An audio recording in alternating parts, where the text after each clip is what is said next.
لیے دیے رہنے والا تھا۔ اس کی دوستیاں بہت نہ تھی مگر پھر بھی نور نے اسے اکثر ہنستے دیکھا تھا، مگر جیسے ہی وہ سامنے آتی اس کے لب بھیگ جاتے، چہرے پر نرمی کی جگہ سختی آ جاتی اور وہ اس کی موجودگی سے ہی اکثر انجان بن جاتا۔ ایسے میں ماں کی کمی اسے اور شدت سے محسوس ہونے لگتی۔ ماں کی تصویر گود میں رکھی وہ خاموشی سے بس اس پر اپنی انگلیاں پھیر رہی تھی اور اس کا دکھ قطرہ قطرہ تصویر پر بکھر رہا تھا۔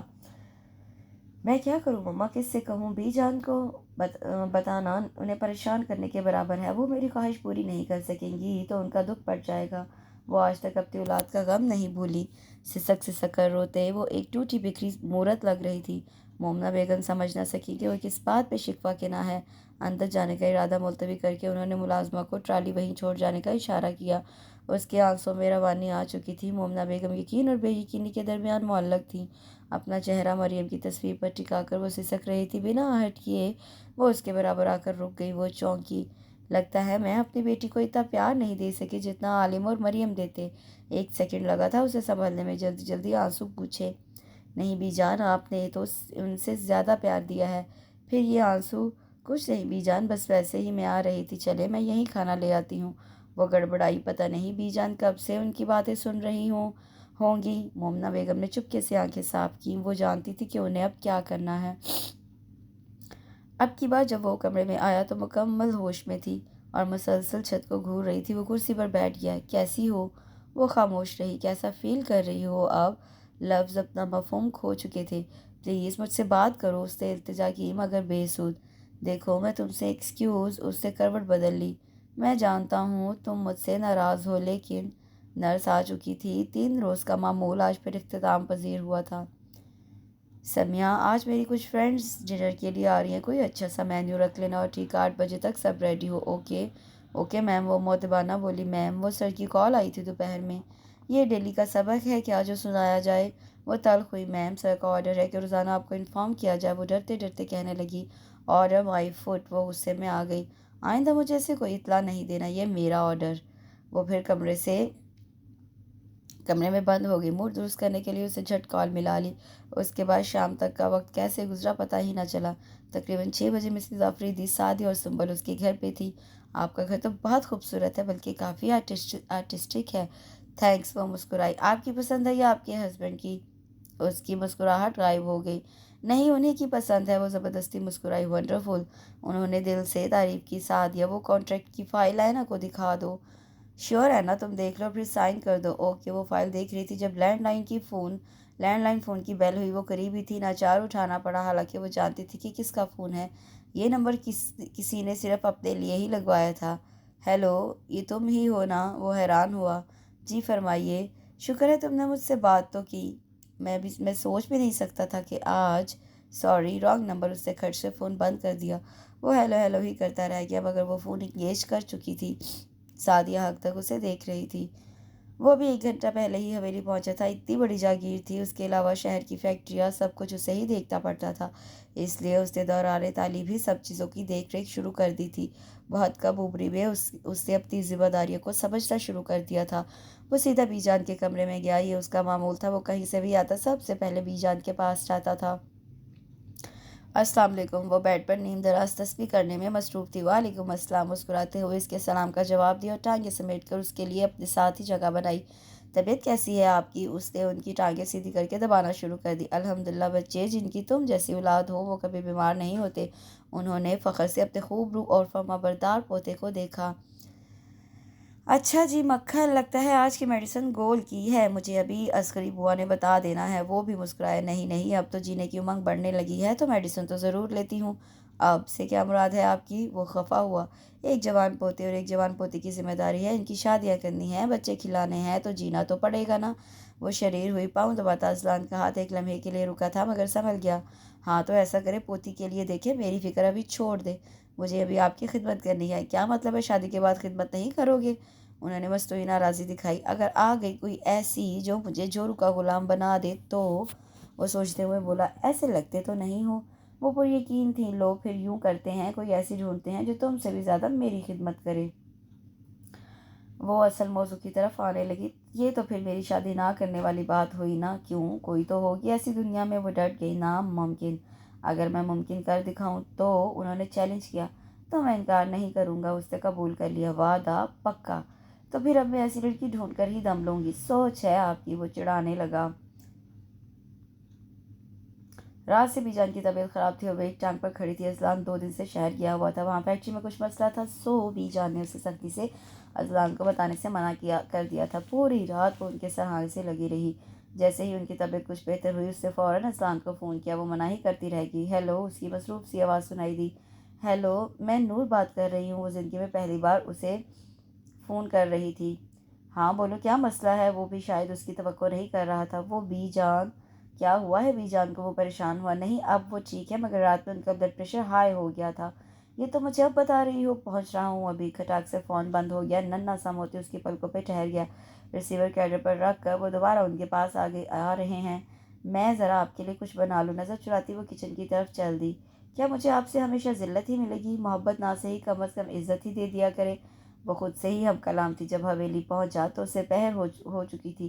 وہ سیدھا بی جان کے کمرے میں گیا۔ وہ سو رہی تھی۔ وہ ان کے ساتھ ہی بیڈ پر بیٹھ گیا۔ ابھی وہ ان کے ساتھ دراز ہونے کا سوچ ہی رہا تھا جب اس کی نظر بیڈ کے ساتھ نماز پڑھتی نور پر پڑی۔ ایک بار پھر اسے نور پر غصہ آ گیا۔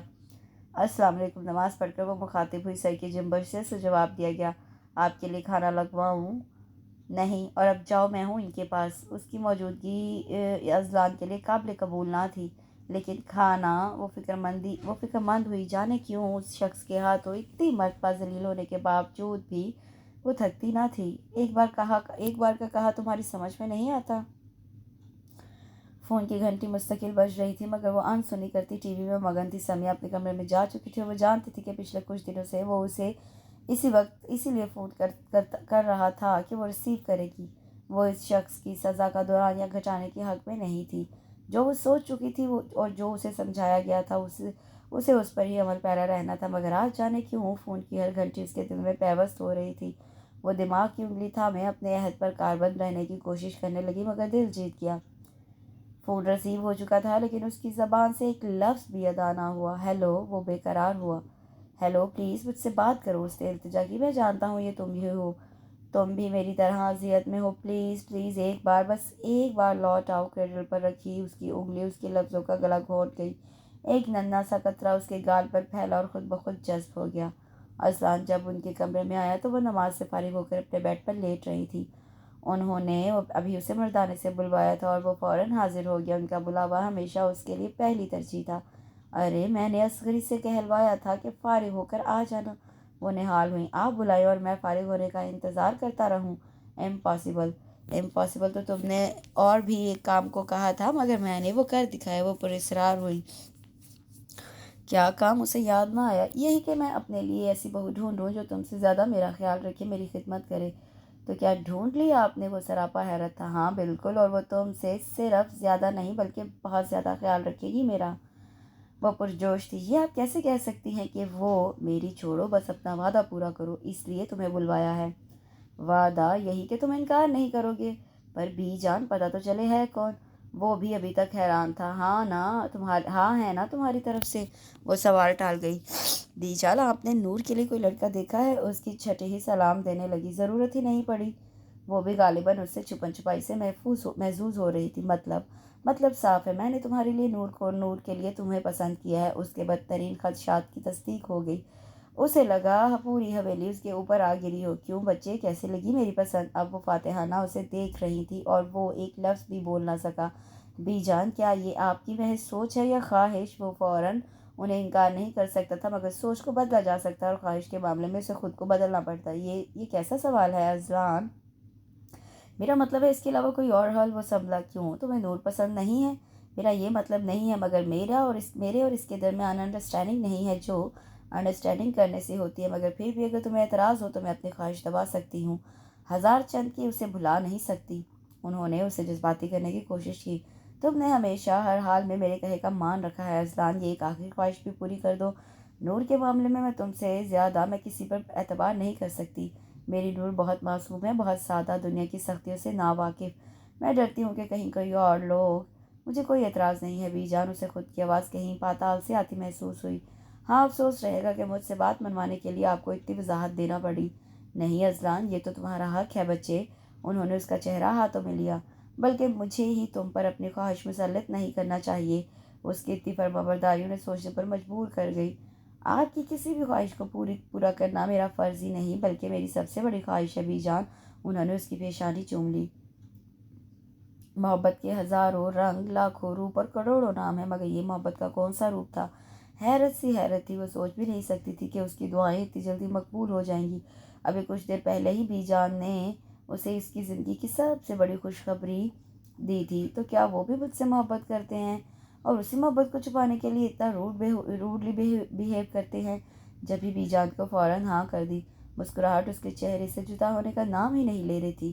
تعلق، محبت سبھی اتنی شدت سے اظہار مانگتے ہیں جتنی شدت سے وہ کسی دوسرے کے لیے پیدا ہوتے ہیں۔ اگر انہیں ان کی طلب کے مطابق اظہار نہ دیا جائے تو سب ختم ہو جاتا ہے۔ وہ بھی اپنے اس ان کہے تعلق کا اظہار چاہتی تھی، صاف اور واضح۔ آج مائیوں کی رسم تھی، اس نے بی جان سے ایسی کسی بھی رسم میں شرکت سے معذرت کر لی تھی۔ انہوں نے بھی زیادہ زور دینا مناسب نہ سمجھا۔ جب تک باہر نور کے مائیوں کی رسم ہوتی رہی وہ باہر نہ نکلا۔ تقریب کے اختتام کا اندازہ کرتے ہوئے وہ باہر نکلا، تب بھی اس کی نظریں جیسے ٹھہر گئیں۔ زرد رنگ کے پاؤں تک آتے فراق اور سر پر دوپٹہ سیٹ کیے وہ اپنے دوستوں کے گھیرے میں بیٹھی تھی اور مسلسل مسکرا رہی تھی۔ ایک عجیب سے احساس نے اسے اپنے گھیرے میں لے لیا۔ وہ پلٹنا چاہتا تھا مگر پلٹ نہیں پا رہا تھا، نگاہیں ہٹانا چاہتا تھا مگر ہٹا نہیں پا رہا تھا۔ اچانک نور نے غیر ارادی طور پر اوپر دیکھا۔ وہ جو کافی دیر سے جانا چاہ رہا تھا اب لوٹنے میں ایک لمحہ لگایا تھا۔ جمعۃ المبارک خوشیوں کی بارات لے کر اترا تھا۔ ہر طرف ہلچل تھی، پھولوں سے سجی حویلی، ہنستے مسکراتے چہرے، ایک افراتفری کا عالم تھا۔ دور پر کہ سب رشتہ دار 2 دن پہلے ہی آ گئے تھے۔ نور کی دوستوں نے الگ ادھم مچا رکھا تھا۔ جمعہ کی ادائیگی کے بعد نکاح ہوا۔ پوری حویلی مبارک سلامت کے شور سے گونج اٹھی، ہر چہرے پر خوشی رقصاں تھی۔ نکاح کے بعد اس کی دوستیں بی جان کی ہدایت کے مطابق کھانے کے بعد اسے اسٹیج پر لے آئیں۔ گہرے سرخ رنگ کے بھاری کام والے مدراسی لہنگے میں وہ اپسرا لگ رہی تھی۔ اذلان کے برابر بیٹھی وہ نروس تھی کہ اس کے ہاتھ پاؤں برف کی طرح ٹھنڈے تھے۔ بی جان تو ان کی بلائیں لیتی نہ تھک رہی تھی، دونوں کی کتنی ہی بار نظر اتار چکی تھی، دل ہی دل میں قرآن آیات کا بھید کرتے ان پر پھونک رہی تھی۔ کچھ ہی دیر میں رخصتی کا شور اٹھا، مگر یہاں رخصتی کا روایتی سین دیکھنے کو نہ ملا، کیونکہ رخصت ہو کے بھی اسے اپنی پیاری بی جان کے ساتھ ہی رہنا تھا۔ پچھلے ایک گھنٹے سے وہ ایک ہی جگہ بیٹھی تھی۔ کمرے میں اتنا مہیب سناٹا تھا، گھڑی کی ٹک ٹک بخوبی سنائی دے رہی تھی، مگر اسے یہ سناٹا محسوس نہ ہو رہا تھا، بلکہ اس کے ارد گرد تو بلا کا شور تھا، نفرت کا، غصے کا اور اس کے لفظوں کا جو ابھی تک اس کے ارد گرد منڈلا رہے تھے، اس کا مذاق اڑا رہے تھے۔ آج اس کا مان ٹوٹا تھا، اعتماد ریزہ ریزہ ہوا تھا۔ تم ایک انتہائی خود غرض لڑکی ہو، کوئی جیے یا زندہ درگور ہو جائے تمہیں صرف اپنی خوشی سے مطلب ہے۔ وہ الفاظ نہیں، چنگاریاں تھیں جو اسے راکھ کر رہی تھیں۔ لیکن یاد رکھنا، یہ تمہاری آخری فتح اور میری آخری شکست ہے۔ اب زندگی کے ہر مقام پر تمہیں ہارنا ہے۔ اس کا رویہ اسے لہو لہان کر رہا تھا، اس کے الفاظ اسے اپنی ہی نظروں میں گرا رہے تھے۔ اس سے بے نیاز وہ اپنی کہی جا رہا تھا، وہ اس سے کم از کم ایسے رویے کی امید نہیں کر رہی تھی۔ نفرت کرتا ہوں میں تم سے، سمجھی تم؟ نفرت وہ اپنے حواسوں میں نہیں تھا، وہ تو بت بن چکی تھی۔ بس چلتی سانسیں اس کے زندہ ہونے کی دلیل تھی۔ وہ یوں بیٹھی تھی گویا اگر حرکت کی تو وہ وجود بھربھری ریت میں بدل جائے گا۔ وہ اس کی طرف پلٹا، نہایت بے دردی سے اس کا بازو دبوچا۔ اور تمہیں اس قابل بھی نہیں سمجھتا کہ اس کی وجہ بتاؤں؟ وہ غصے سے پھنکار رہا تھا۔ ایک جھٹکے سے اذلان نے اس کا بازو چھوڑا۔ تمہاری بہتری اسی میں ہے کہ چپ چاپ اپنی خوشی کا ڈھونگ رجاتی رہنا، ورنہ تمہیں چھوڑنے میں مجھے ذرا بھی تکلیف نہیں ہوگی۔ اسے وارننگ دیتا وہ وہاں رکا نہ تھا۔ محبت تو انسان کو اندر تک سیراب کر دیتی ہے، مگر ابھی تو بارش کی پہلی بوند بھی اس تک نہ پہنچی تھی۔ ابھی تو وہ اس جذبے کو مکمل پا بھی نہ سکی تھی کہ پہلے ہی قدم پر غم کا صحرا اس کے سفر میں حائل ہو گیا۔ وہ ہنستی کھیلتی نور العین بالکل خاموش تھی۔ یہ خاموشی تو نہ تو محبت کی ناکامی پر تھی، نہ ہی اپنی بے بسی پر۔ اسے تو بس اذلان شاہ کی نفرت کا غم تھا۔ دل جیسے درد کا ایک ٹکڑا بن گیا تھا، ایک اندھا کنواں یا جیسے ایک بند گلی۔ وہ رومانٹک شاعری کی شوقین نازک سی لڑکی کچھ ہی دنوں میں اپنی پسند بدل گئی۔ جب زندگی میں ہر سو کانٹے بکھرے ہوں تو نم و نازک پھولوں سے سجے لفظ بھی دل کو بے چینی کے سوا کچھ نہیں دیتے۔ یہ نظم اس کے دل کا حال عیاں کر رہی تھی، کتنا خوبصورت شکوہ کر رہی تھی۔ اور وہ جو اپنی فائل ڈھونڈنے کمرے میں آیا تھا، رائٹنگ پیڈ پر لکھی نظم پڑھ کر کچھ کھو سا گیا، مگر فائل کی عدم دستیابی اسے پھر سے تپا گئی۔ نور